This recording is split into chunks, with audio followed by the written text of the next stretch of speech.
Hey guys, in this video we're going to take a look at how you can enable or disable camera video stabilization on the Samsung Galaxy S22 series.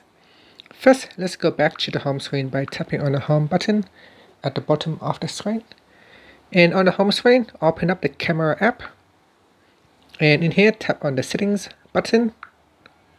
Then go down and tap on video stabilization. Tap on the toggle button to switch it off or turn it on.